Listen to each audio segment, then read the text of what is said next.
The following was recorded in front of a live studio audience at the Studio 21 Podcast Cafe. This is the United Podcast Network.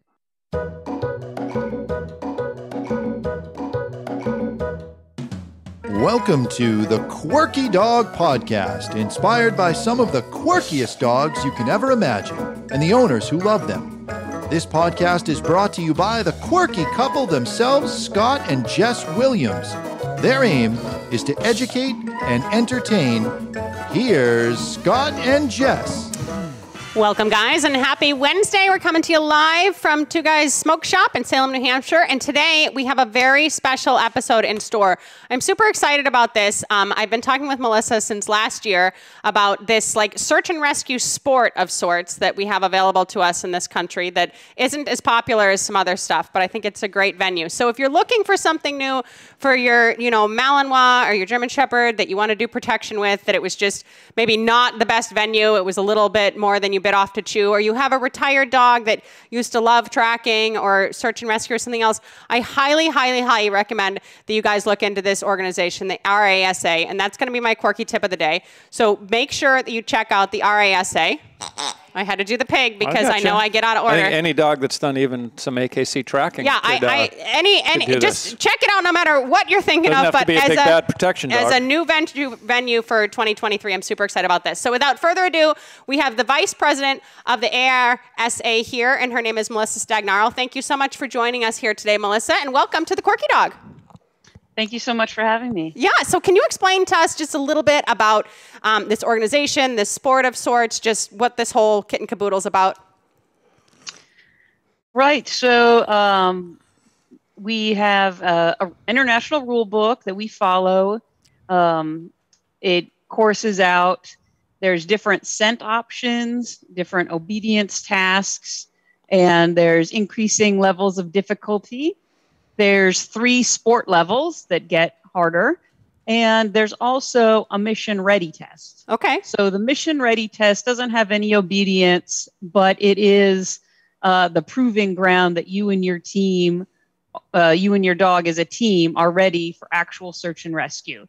It includes things like biological contaminants, map reading, GPS, all of that.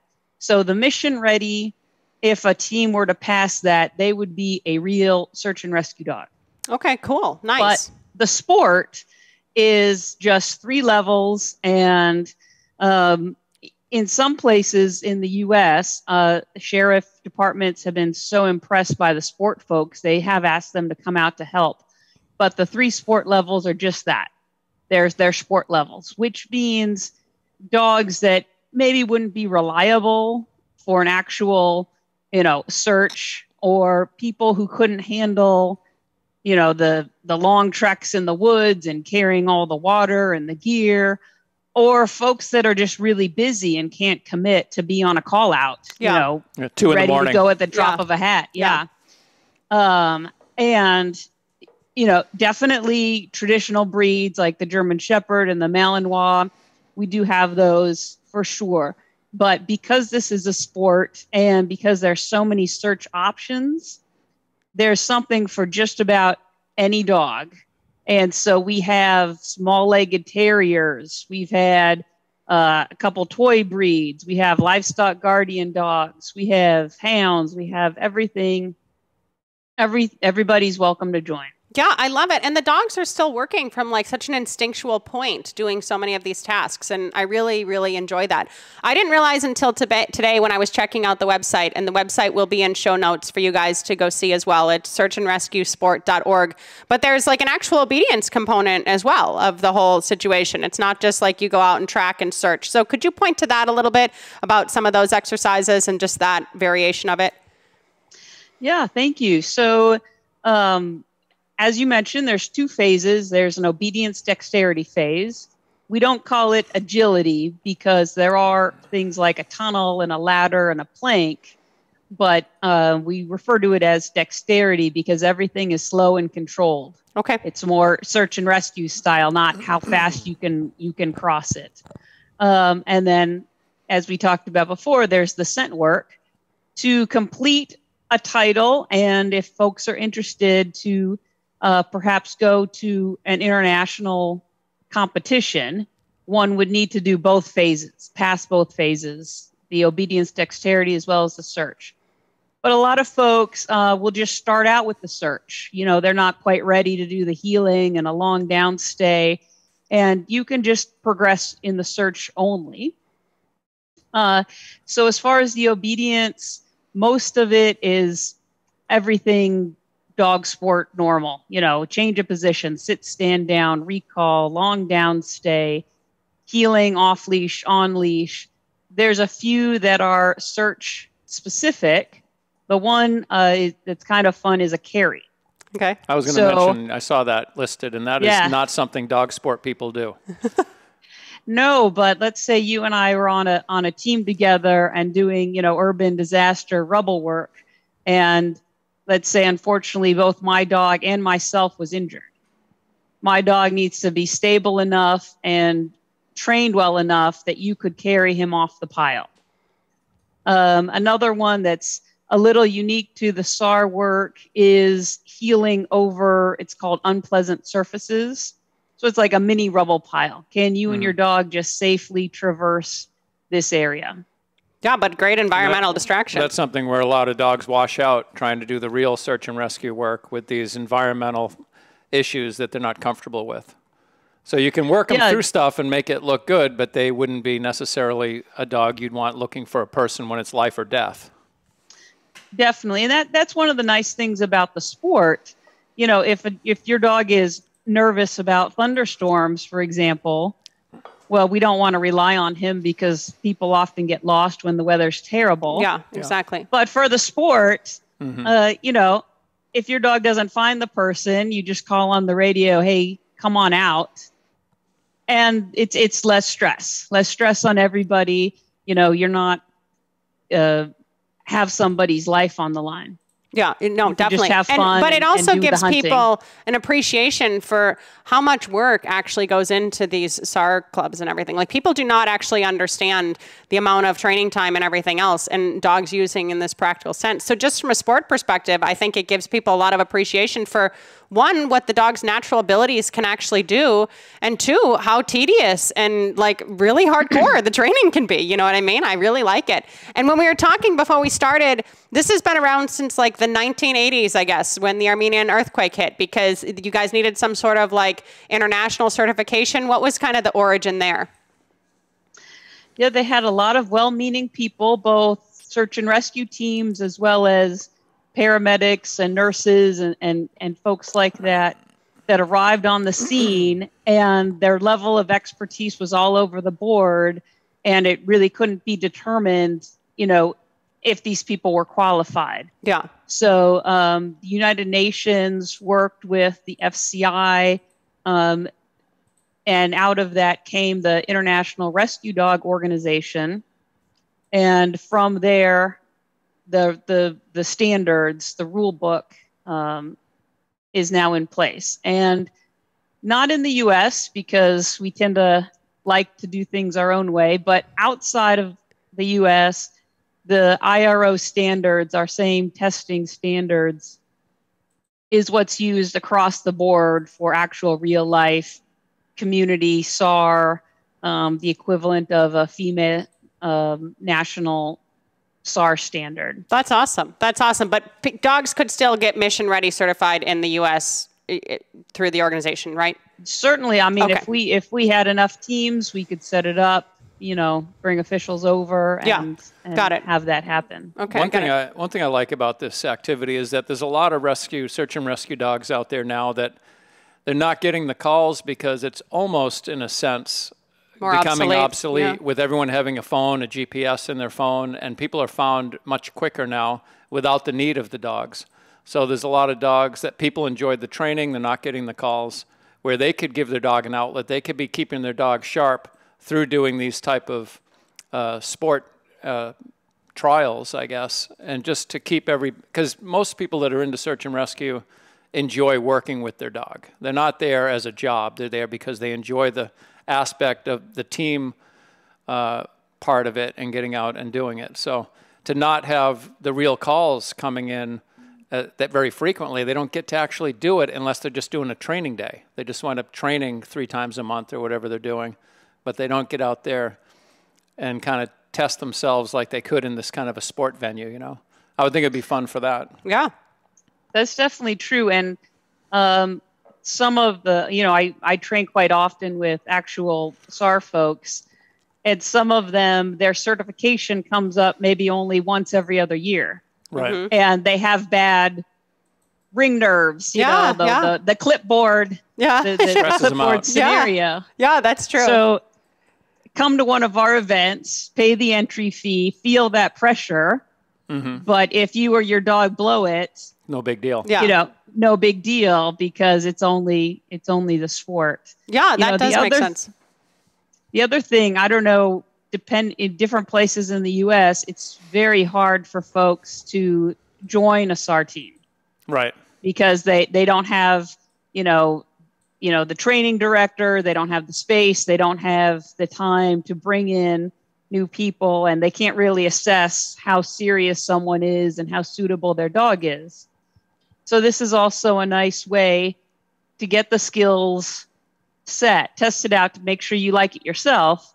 And if you go to one of their open, we'll check you out days, and they see all these skill sets, they would be more apt, you know, to let you join than someone that hadn't put that training time in. Probably yeah, no, definitely. A good sport dog that's been doing this activity is going to be better than the weakest working search and rescue dog out there, because they're not all perfect. You know, they're all working on their own issues in their training all the time. Yeah. You know? Well, and I like this in the perspective of a SAR team. For people that aren't familiar with it, it's normally the same group. You know what I mean? And that is important, and it helps and everything. But like here, you can go to different trials, train with different people, and the dogs are getting kind of a broader spectrum, if you will, in my opinion, of the people that they're finding and dealing with and hunting for and everything else and training with and perspective. So I think that unique aspect of it is really exciting as well. If people want to get involved for their own sake, as far as, you know, all right, maybe I do want to do some of this training, or where can I go look for trials? Obviously, the website is a great resource. Where else can people get more info on everything? Yeah, thank you. Yes, so we have information on the website. We have information on our Facebook. And on both those, we have a lot of, you know, contact us info.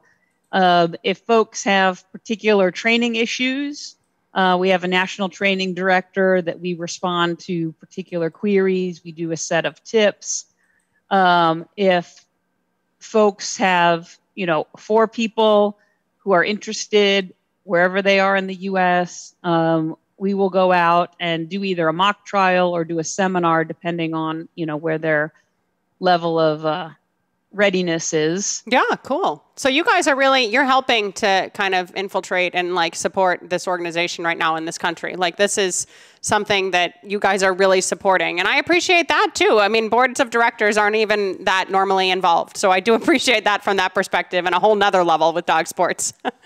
I have a question. Are you guys doing much of the hard tracking in your searches in the competitions? Or is it mostly wooded grass and that type of stuff? Because you mix, I know with the AKC here, they're doing hard tracking as well as grass and different surfaces. Yep. So there's technically 6 search options. The avalanche and the water rescue are less common because you need those spots. Kind of hard to find an avalanche. Yeah. You know, it doesn't go quite well with, you know, a spring trial in the Washington, D.C. area. Yeah. But we do rubble, which is the urban disaster, a collapsed building. But the 3 most common are the precision tracking, similar to IGP tracking, man trailing, and the wilderness, which we call area search. So most people right now are choosing either the area search, 1 to 3 people lost in the woods, right, or more the IGP style tracking. Folks with an AKC tracking background are definitely welcome to join us. I've trained with a bunch of AKC tracking folks, and I've found, at least in my area, they're pretty tight on the track. Mm-hmm. But either depending on how tight your dog works, you would choose the tracking or the man trailing option. But the great thing is I have a retired dog that I did the tracking, I did the area search, I did the rubble, I did the man trailing. So you can mix and match, different times of the year. Some folks in our group are their goal is to do level 1 of all 4, excluding the avalanche and the water. Right. So what is the water? Oh, the water is where they actually retrieve like a mannequin. You have like a dummy out in the lake. Is that correct? Oh, not quite, but similar. There's no scent work. Yeah, but there is. You guys have like a dummy in the water, we have people. Right? You do. It's a actual human. People. It is a human. Okay. Yeah. And so when I was reading the website, go ahead. The Newfoundland, running on the beach, dropping out of bringing a buoy. Well, we don't quite do the helicopters, but that would be fun. So you have a person out in the water, and then you would send a dog from the shore, I'm assuming, or from a boat. Yeah. So all the different levels, become progressively harder. Yeah. Some it's from the shore, some it's from a boat, would bring a buoy, to the fake drowning person, right, and would either take them to the boat, take them to the shore. And the fun thing is the obedience is quite similar, whether you're doing the avalanche, the water, the man trailing, the tracking, whatever, but they have little quirks. Like the avalanche, you heel between the skis. Oh, okay. As you're skiing. Yeah. Right. And the water, the dog has to ride a surfboard to show, environmental stability. So there's fun little twists. Yeah, that'd be tough. I can barely ski without a dog between my legs. Yeah, no, I'm very interested, and I think it's really cool. And one thing I love is that we're really catering to the dog's strengths, and different dogs have different strengths, right? But your organization is allowing you to be like, this is my dog's strength. This is where I want to head. And that's something that we're rarely doing in dog sports, is it's kind of like this one size fits all, and like you fit into our mold and you figure it out. And just talking about it, I mean, it's huge confidence building. It's huge physical benefit. Obviously the mental benefit, dog sniffing. There's just so much benefit for the dogs through the training of it all, which is very, very, very important. Dogs like to work, whether you own a working dog or not. All dogs like to normally have a job. So this is really giving them good channels of ways to kind of outlet that energy, as far as I'm concerned. Yeah, the dogs love it. And, the training days, they get they're hunting, satiated, but then we also have the obedience. So we're working their mind and everything. Yeah, no, I'm sure they're tired after practice for sure. So you don't get into, this sport doesn't get into cadaver type stuff at all, I'm assuming. Is that correct? We only search for live people. Yeah, and I always think about that when I was thinking about dogs in the water, where they were picking up the scent coming up from a body that's at the bottom of the lake, which is crazy. Or I've even heard of dogs that have pinpointed where a body was underneath pavement, where they could just pick up that scent. Just crazy what dogs can pick up, Yeah. Well, searching for go ahead. Sometimes when we're training, joint search and rescue sport training days, people will have HRD out in the environment. So we usually just test to make sure our dogs don't have an adverse reaction to it, but we're only searching for live people. Yeah, definitely. So as far as the different breeds and stuff that are involved, you said there's really no exclusions. And I really love the whole dexterity option versus like agility. So if you did have a dog that was competing in IGP or something, like they're not doing, the shits and jumps anymore. They're not doing this level of jumping that's going to be hard on them as they get older. Are there certain breeds that you're finding just are more prone to being involved within the organization of the sport so far, or it just is really a mix and match? It's a lot of retired IGP dogs that still want to keep a hand in. Yeah. Any dog that's done IGP has 85% of the skills. Yeah. So it's a nice, easy add-on. But we have a lot of people with pets that are just starting out. We love people coming out and even if they don't get to the level that they're comfortable enough competing, at least in a lot of the training groups, we love to have them join. Even just selfishly, I'd love to have other people carry my dog and other people hide for my dog. Yeah. So I think that sort of very open attitude, is part of why we have so many different breeds. Yeah. And we have handlers of many different ages, many different backgrounds. Well, and I feel like, we're used to going to the dog club and like, okay, so this is where you do AKC obedience, and okay, this is where you do nose work, and okay, this is, your SAR team and everything. And it just seems to me, just thinking about it, there's such a diverse group of people involved and backgrounds and everything else. And you're just getting a vast amount of training knowledge. You know what I mean? It's not a one size fits all. There's a lot of ways to track. There's a lot of ways to do obedience. There's a lot of ways to play around with these environmental triggers. And to me, I just am thinking that like the brain power of like being at one of these groups is just a lot greater than maybe the same club in a certain part of town that's been doing it the same way for decades. I don't know. I'm excited. When I think about it, I just think of all the excitement of all the people there training and getting all the ideas and juices flowing. Do you see that somewhat? I mean, people are coming from very different backgrounds, right? Yeah, and it's great to see the people and the dogs that have those different strengths. Yeah. In the intermediate and advanced levels, there's directional work.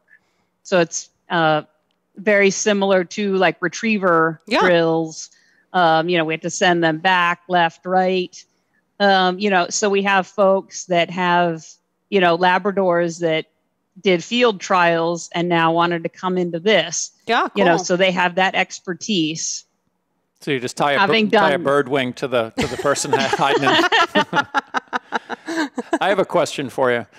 Do you have a list of alert behaviors, or is it very specific? I'm assuming that the protection dogs are going to be barking when they find someone in the woods. But do you have a list of acceptable or what you prefer? So no preference. So the rule book does dictate, set alerts. For the wilderness dog, it could be a bark alert, it could be a Bringsel alert, it could be a find refind. For a tracking dog, we add in what's just called an indication, because the tracking dog, you're going to be right behind it. Sure. So if it just lays down next to the person, you would be able to see that. If they walk by, you got to tell them come back. Yeah. The lost person is over here. As far as the protection dogs, a lot of them do the bark alert because it's very familiar skill. For some of the dogs that either have done protection but are maybe a little edgy, or dogs that have never actually done protection but are a little edgy, the Bringsel alert is a great option. What is that? So the dog runs off leash to the person and indicates that he's found somebody by taking, it could be leather, it could be wood, it could be fleece, a stick of some sort that's attached to its collar. The dog flips it into its mouth, runs to you holding this item. That's a good idea. And then you put the leash on and you go run and find the person. It's nice they keep their mouth busy. Yeah. Right. So some dogs that are a little nervous, one, they're not left with the person having to bark and bark and bark. Yeah. And two, they're a little nervous and now they have something nice they can hold in their mouth and it could distract them a little bit. Sure. That's a good idea. Yeah, the Bringsel alert. Unless you don't want them to get tired, so I'm just going to put this in my mouth and go home. No, but I can see, it makes perfect sense just from like thinking about dogs. Like, oh, I did what I was supposed to. All right, I'm going to go tell mom, grab my thing, go. Like, it just makes sense from the dog's brain. So, no, I love that as an option. So there's the barking, the find and refind you said, and then this Bringsel. Those were the three that you had mentioned. Those are the three main ones. Yeah. And then for tracking and man trailing, we also have what's just called the indication, where the dog just sits, stands, or downs near the lost person. Yeah, cool. So if somebody wants to go to an event this year, you have some various events throughout the country. We were speaking about that beforehand. So they should email, they should do a contact us. What's their best bang for their buck here for how to head into 2023 if they want to get involved with this? We have contact info on the website, contact info on the Facebook. We respond quite rapidly to anything. We have a championship coming up April 1st, and we're also planning seminars throughout the country. We have right now a lot of East Coast, West Coast, and, a little in the middle, but we have a lot of resources for folks that don't have a training group near them to get them started. Yeah, cool. And where is your championship in April? It'll be in Northern Virginia. Okay. All right. Great. What kind of attendance do you expect as far as teams for that big event, that annual championships? I mean, what did you have? Did you have one last year? We did. Excuse me. We did have one last year, and we had perhaps 10 dog handler teams. Okay, cool. Okay. And it's a bigger level of competition, so it's a bigger to do. I mean, that's a go-to. Yeah. Yep. I mean, that's on the heels of COVID too. Yeah. Yeah.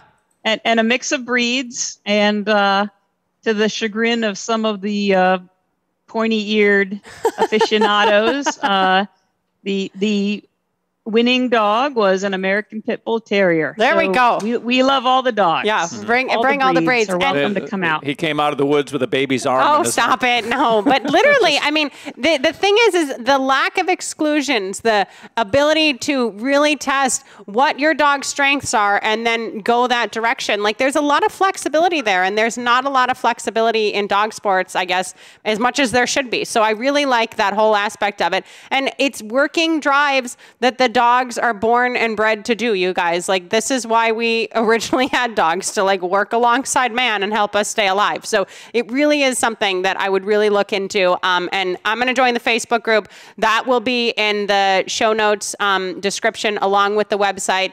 And I'm pumped about it. I think it's a great venue for a lot of these dogs with great training. And for those of you who are looking for something more for your dog's training, please think about committing to your dog and doing some of this stuff, because it combines so many different disciplines that dogs love to do and that you guys will love to learn about, really. Did we miss anything, Melissa, that you'd like to bring up? No, I love your enthusiasm. And yeah, we're welcome to answer questions people want to reach out to us, get more information, either, about the organization, about building some of the obstacles or specific training issues. We're here to support you. Yeah, I think it's great. Thank you so much. Thanks for coming on. Yeah, we want you guys to support the ARSA. So thank you guys again so much for joining us. Melissa, thank you for your time.